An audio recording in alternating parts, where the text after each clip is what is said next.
अस्सलामुअलैकुम दोस्तों, आज मैं इस लेक्चर में आप सबको बताऊंगा कि किस तरह हम 2x4 के डिकोडर को यूज़ करके हम एक 3x8 का डिकोडर बना सकते हैं। सबसे पहले उसने जैसा कि हमें हिंट दी हुई है कि हमने 2x4 का डिकोडर यूज़ करना है, तो सबसे पहले मैंने 2x4 के दो डिकोडर बना लिए और उनके इनपुट में BBC BC BC।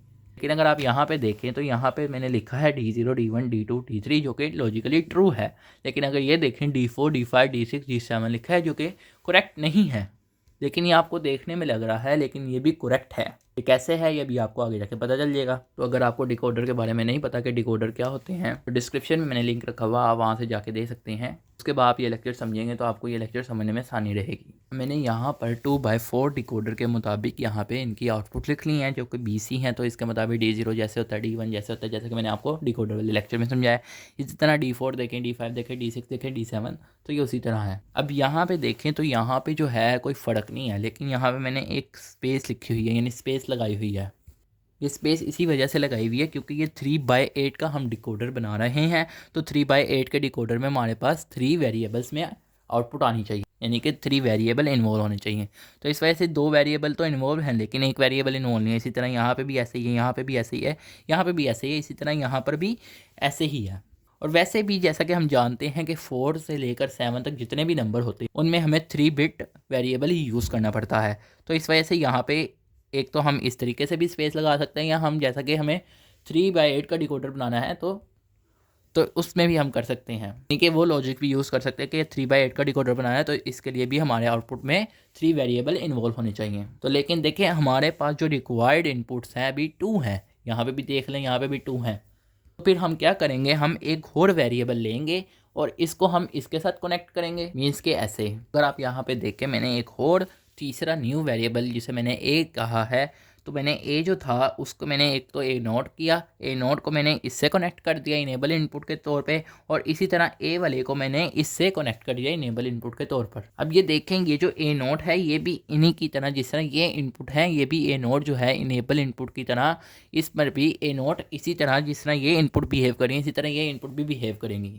मीन्स कि अब हम यहाँ पर ए नोट ए नोट ए नोट ए नोट लिख सकते हैं क्योंकि ये ए नोट वाला ए नोट इनपुट है, तो फिर हम ए नोट लिख सकते हैं। इसी तरह यहाँ पे देखें तो यहाँ पे ए है, तो फिर अब हम ए है तो फिर हम यहाँ पर ए लिख सकते हैं।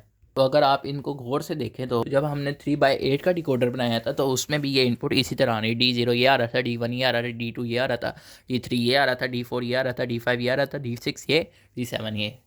तो ये देखें तो ये जो अब पूरा जो सर्किट है या डिकोडर है अब ये 3x8 का डिकोडर बन गया है। ये डायग्रामेटिकली तो आपको समझ आ गया है, मगर लॉजिकली भी आपको समझ आना चाहिए। अब इनेबल इनपुट क्या होती है? इनेबल इनपुट जो होती है ये या 0 होती है या 1 होती है। मीन्स ई की वैल्यू जो होगी वो या 0 होगी या 1 होगी। अब यहाँ पे देखें ना, ई की वैल्यू जो है ए पे डिपेंड कर रही है। तो अब आप यहाँ पे देखें तो ए भी या 1 होगा या 0 होगा। पहले अगर मैं ए को 1 कंसीडर करूं तो फिर ए कॉम्प्लीमेंट क्या होगा, यानी कि 1 का ऑपोजिट होगा जो कि 0 होगा। तो मीन्स के यानी कि ई जो है वो भी 0 है। तो जब ई 0 हो जाए तो हमारा ये जो डिकोडर है ये वर्क नहीं करता। हमारा डिकोडर तभी वर्क करता है जब हमारी ई की वैल्यू जो है 1 हो।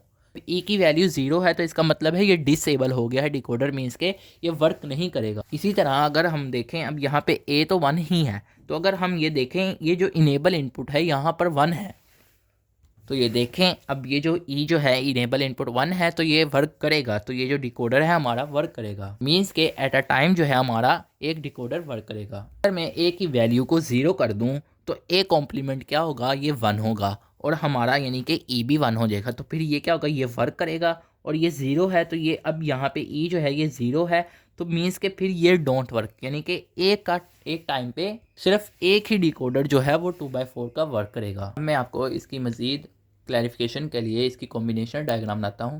अगर आप इस डायग्राम को गौर से देखें तो ये 2x4 डिकोडर की कॉम्बिनेशन डायग्राम है जो कि BC इनपुट के मुताबिक है।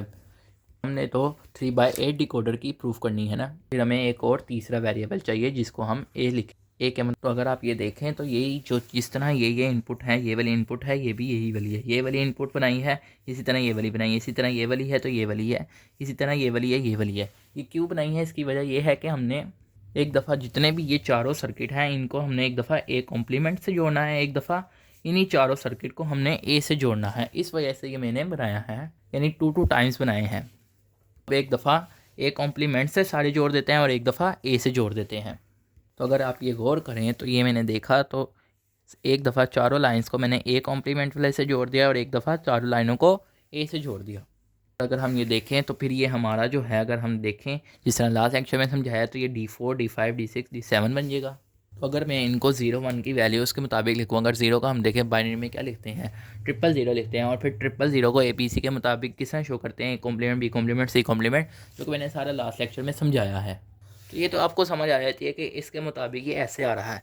लेकिन अगर इस डायग्राम के मुताबिक देखें तो देखें इसी तरह आ रहा है। तो ये देखें ये एंड गेट से क्या क्या कनेक्ट है, A complement B complement C complement. इसी तरह इस वाले एंड गेट के साथ देखें तो फिर ये देखें D0 ही होगा। इसी तरह इसको देखें तो ए कॉम्प्लीमेंट बी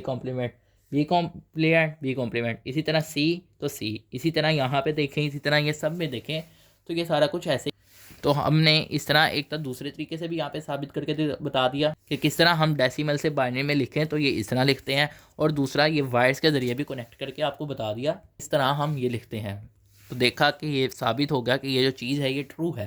मीन्स कि हम 2x4 के डिकोडर यूज़ करके एक 3x8 का डिकोडर बना सकते हैं। ये मैंने आपको इस तरह भी प्रूफ करा दिया है, इस तरह भी बता दिया, और दूसरा जो मैंने अभी आपको पीछे बताया है कॉम्बिनेशनल डायग्राम जो बनाई थी वो एक एक्स्ट्रा चीज़ थी, तो इस लिहाज से कि वो सिर्फ आपको समझाने के लिए थी, जबकि ये जो स्टेप है, ये जो बनाया है, ये एक ज़रूरी है। जब भी आपको क्वेश्चन आए कि किस तरह हम 3x8 का डिकोडर बनाएंगे 2x4 डिकोडर यूज़ करके, तो बस आपने ये काम करना है।